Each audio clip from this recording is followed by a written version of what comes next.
The Skeleton Cupboard by Tanya Byron, read by Imogen Church, with the introduction read by Tanya Byron. Introduction.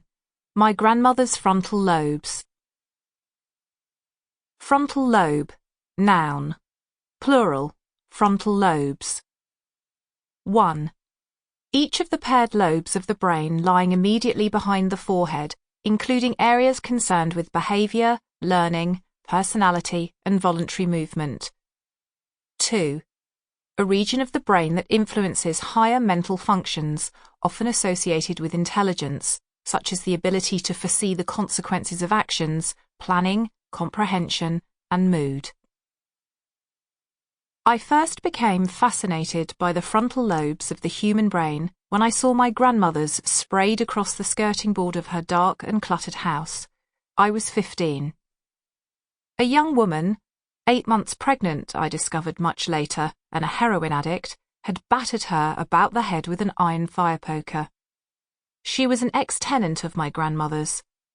This woman knew that her former landlady, a German Jewish refugee recently converted to Christianity, had treasures and cash galore stashed among the chaos of her large house, the top 2 floors of which she rented out. A few blows to the head, a quick rifle through purses and drawers, and the woman was off, cash in her pocket to pay off her dealer and secure her next hit.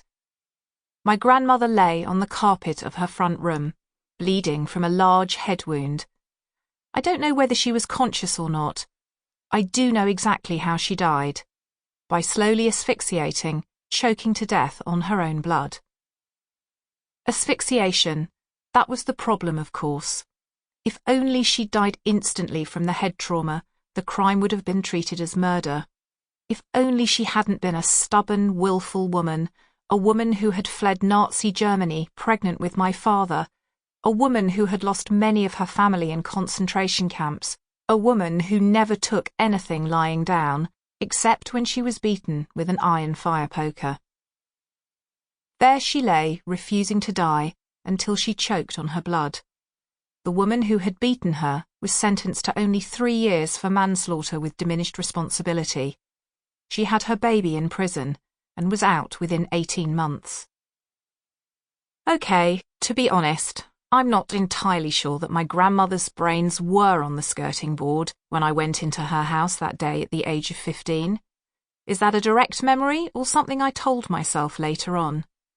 In fact, I'm not sure I remember much of that day at all, except 2 things: a massive blood stain on the carpet, and my father making a noise like an animal caught in a trap.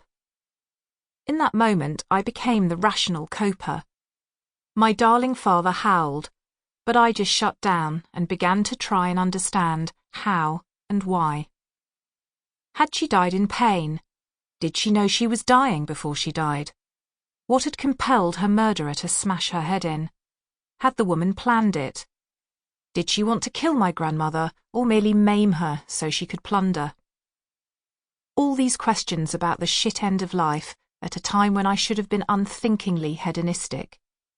At 15 years old, my frontal lobes were in a post-pubertal stage of reorganisation, which meant I should have been taking my own risks and thinking bugger all about the consequences. But on that March morning, it was only and all about frontal lobes. My grandmother's on the skirting board, perhaps, her murderers, clearly under-functioning, and mine, clicking into a precocious place of calm rationality that I now believe began my journey into the profession of a mental health practitioner. This book tells the story of my clinical training. It takes place over the course of 3 years from 1989 to 1992, when I was in my early 20s, during which I underwent a series of placements in different mental health settings and worked with several distinct kinds of patient: troubled children, families in crisis, men and women dealing with the encroaching effects of dementia, those struggling with drug dependency, eating disorders, sexual dysfunction and terminal illness, and, in one case, a sociopath. After completing my Bachelor of Science in Psychology at the University of York in the north of England, I had moved back to live in a flat in London, the city in which I grew up. Sample complete. Ready to continue?